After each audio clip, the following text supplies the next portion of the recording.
that nothing and nobody should instill fear in you in doing your work as members of parliament. Because you are duly elected by the people of Kenya to exercise oversight even over the executive, even the office of the president, and even the president himself.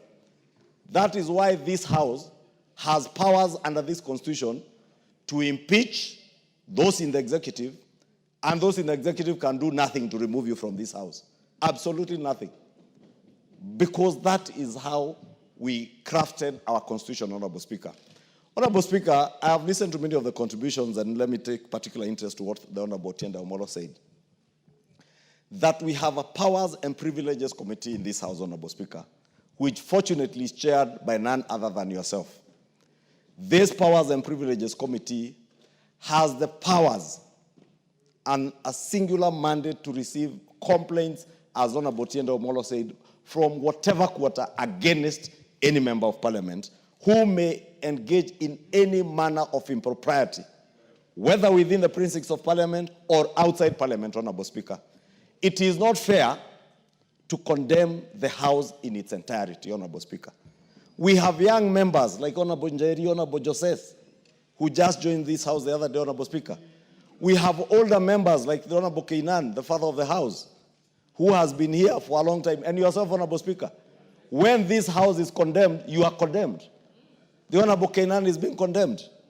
The Honorable Njeri and Joseph here are being condemned. Honorable Speaker, if there are people who have suffered, I am among those people who have suffered immensely from this condemnation.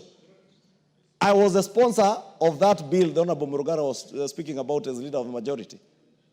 I saw yesterday when figures of 150 million shillings were mentioned that relate to the Senate. There are people who went on social media to say, oh, that is the 150 million Kimani Ichungwah used to purchase I don't know what where, Honorable Speaker.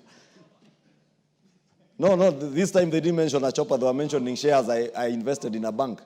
But I have invested an investment I have made, Honorable Speaker, from money I have borrowed from our own parliamentary circle and my other circle in Muhasibu. Fortunately, Honorable Speaker, when they banded those stories, thinking they are maligning me, the share price of NHIF has risen by 2 shillings. And therefore, that investment, by the very essence of their maligning stories, has gone up.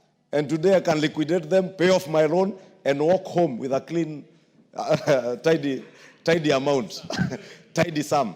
But you cannot vilify me for that.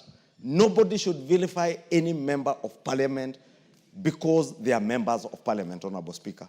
When we vilify one person in this House unfairly, we are vilifying the institution of parliament. And we must protect and defend as strongly as we can the integrity, not of even ourselves as individuals, but of the institution of parliament. Because this institution is there to oversight. And we cannot have...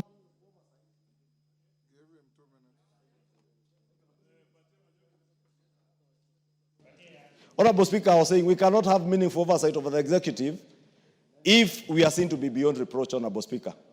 Let us use our Powers and Privileges Committee to ensure, Honorable Speaker, if by any chance there is any one of us, and I say any one of us, Honorable Speaker, including myself, who, Honorable Speaker, as the Swahili would say, aliye na tuhuma yoyote, let them be before the Powers and Privileges Committee and also before the investigative agencies like EACC, so that they may take action so that we protect the institution of parliament, Honorable Speaker.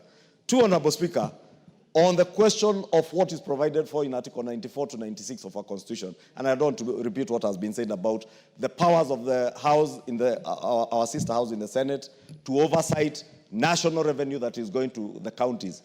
I think it is a matter, and I said it yesterday, Honorable Speaker, in that meeting, that it is a matter that is explicitly provided for in the Constitution. We cannot amend this Constitution by vilifying the institutions of parliament, whether it is the National Assembly or the Senate. Let us just purpose to live by the tenets of this Constitution. Honorable Speaker, NGCDF.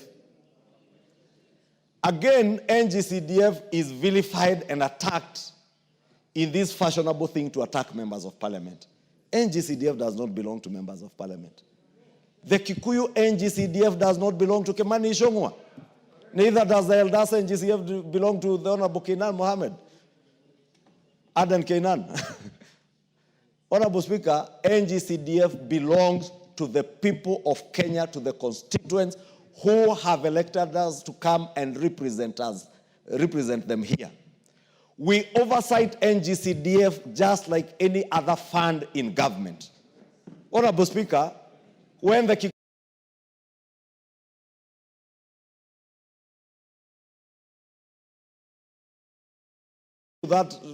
to their sittings, they called my fund manager and the board officials here, the board CEO, NGCDF board CEO.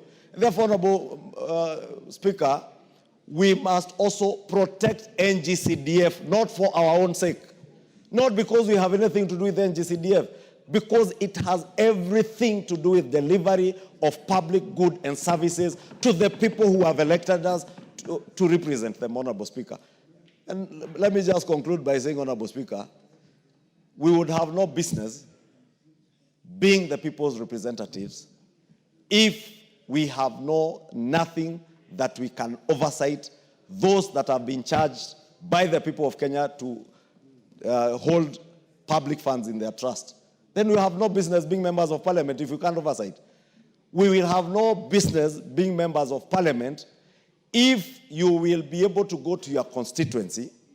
You find at a time like now when it is cold and rainy, a school latrine has sunk or a roof has been blown away, and you cannot influence anything, Honorable Speaker, with the NGCDF committees to ensure that you make good the lives of the people who have elected you. We must protect NGCDF with our blood and our souls, Honorable Speaker, in this House. We must. And we must tell everybody, Honorable Speaker, even those who are in the county governments, Honorable Speaker, and we have said it numerously, we are not in competition with the county governments.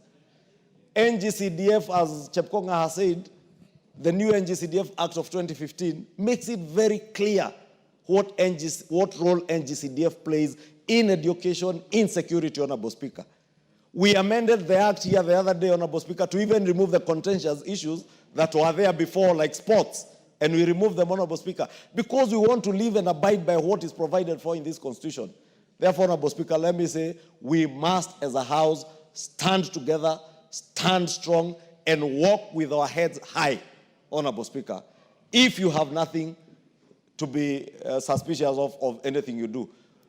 Finally, Honorable Speaker, let me ask ourselves, the things we say, the things we do out there also portray something of us. The things that were said here of the finance bill last year, Honorable Speaker, that members were being paid to vote this and that, Honorable Speaker, those are the things that lower the dignity, and we keep saying, lower the dignity of this House and entertain even those who are vilifying and entertaining things being said against us, Honorable Speaker. I beg, Honorable Speaker, to end there, and thank you.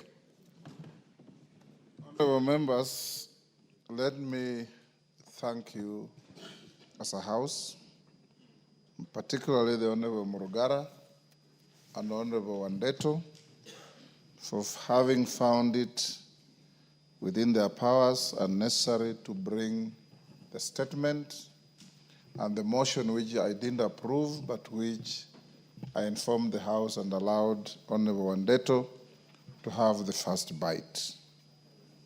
Honorable members, as your Speaker, I shall always be your first and last line of defense to your integrity and to the dignity of this House. I want to encourage us, in the words of the Honorable Minority Leader, as leaders, we cannot insulate ourselves from criticism, both fair and unfair, because that's the cost of leadership.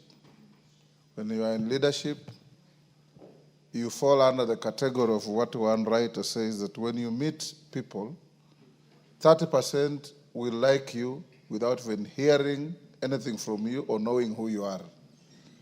30% will hate you without knowing who you are or hearing anything from you. It is now up to you to convince the remaining 40% to like you or to hate you. That is the paradox of life. And I want to encourage us as a house of leadership to be above irritations, to be above any temptations to have a short fuse on issues, because you are leaders. And when you are a leader, you cannot sit there and expect to hear only things that please you. You also hear things that don't please you. And sometimes when we hear things that don't please us, they raise us to a higher calling to ensure that things are done differently. I also advise that when something is said against you, if it is not true, you ignore it. If it is true, you do something about it. Then we move on. There was a very high state of anxiety and anger. Many members called your speaker, expressing displeasure, expressing anger, and wondering what direction we are headed. But that we have had an opportunity to speak. And to those who haven't spoken, I'm sorry, the time was not enough. We can't all speak on the same subject. And to members like the Honorable Salasia, when we have a motion like this, the Speaker gives priority to members who are regularly here. If you are not regularly in the House, you are unlikely to get the favor of the Speaker to speak simply because this is topical. There are members who sit here for hours waiting to speak. Sometimes they don't even get the opportunity to speak. Those are my priority. If Dr. Nyikal was in the country, I know he's out in Japan. He's like the new Martin Shikuku. The Speaker always found Martin Shikuku in the House and left him in the House. And for the entire afternoon, you'll never see Martin Shikuku even responding to a call of nature. He'll just be sitting there doing the business. So I encourage you, young Salasia, spend more time here. You'll catch the Speaker's eye when matters. But if you choose to prosecute parliamentary business on TikTok, then the House will deal with matters differently. I want to say this, honorable members, as we come to a conclusion of this. I think Jeanette said it very well. Everybody has their say, you have your way under the Constitution. You hold the power of the purse, you legislate,